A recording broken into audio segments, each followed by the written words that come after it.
بسم اللہ الرحمن الرحیم۔ السلام علیکم ناظرین و سامعین۔ ذرا سوچیں کہ معاذ بن جبل کو کیسا لگا ہوگا جب انہوں نے رسول اللہ صلی اللہ علیہ وآلہ وسلم کو یہ فرماتے ہوئے سنا، معاذ، اللہ کی قسم میں تم سے محبت کرتا ہوں۔ اور عبداللہ بن عباس کو کیسی خوشی ہوئی ہوگی جب رسول اللہ صلی اللہ علیہ وآلہ وسلم نے انہیں گلے لگایا اور فرمایا، اے اللہ، اسے قرآن سکھا دیجئے۔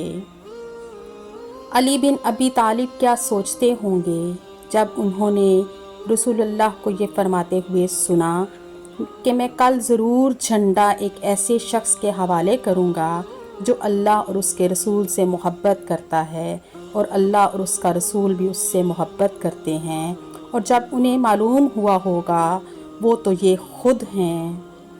یا سعد بن ابی وقاص کے شل ہاتھوں میں تو بجلی دوڑ گئی ہوگی جب رسول اللہ صلی اللہ علیہ وسلم نے ان سے فرمایا کہ اے سعد، تیر چلا، میرے ماں باپ تجھ پر قربان۔ اور عثمان بن عفان کے کیا جذبات ہوں گے جب انہوں نے تبوک کی جنگ کے لیے جانے والی فوج کو مکمل سامان فراہم کیا۔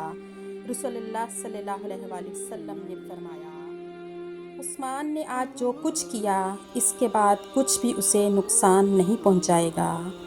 یا ابو موسیٰ اشعری نے پھر قرآن کی تلاوت کیسے کی جب رسول اللہ صلی اللہ علیہ وآلہ وسلم نے فرمایا، کاش تم مجھے اس وقت دیکھ لیتے جب میں کل تمہاری تلاوت سن رہا تھا۔ سعید بن یزید کیا سوچتے ہوں گے جن کے سر کے بالوں کو رسول اللہ صلی اللہ علیہ وسلم نے چھوا تو صرف وہ ہی سیاہ رہ گئے جبکہ ان کے باقی بال بڑھاپے میں سفید ہو گئے۔ اور انصار کی خوشی کا کیا عالم ہوگا جب رسول اللہ صلی اللہ علیہ وسلم نے ان سے فرمایا کہ اگر تمام لوگ ایک راستے پر چلیں اور انصار دوسرے راستے پر تو میں انصار کا راستہ اختیار کروں گا۔ اور انصار کیا فخر کرتے ہوں گے کہ اللہ کے نبی نے ان کے بارے میں فرمایا کہ ایمان کی علامت انصار سے محبت ہے اور نفاق کی علامت ان سے دشمنی ہے۔ اور صدیق رحمۃ اللہ علیہ کے کیا جذبات تھے جب رسول اللہ صلی اللہ علیہ وسلم نے فرمایا کہ اگر میں کسی کو اپنا دوست بناتا تو ابو بکر کو بنا لیتا۔ اما عائشہ کا دل تو دھڑکنا ہی بھول گیا ہوگا جب رسول اللہ نے ان کے نام کے ساتھ جواب دیا جب ان سے پوچھا گیا کہ آپ کو سب سے زیادہ محبوب کون ہے۔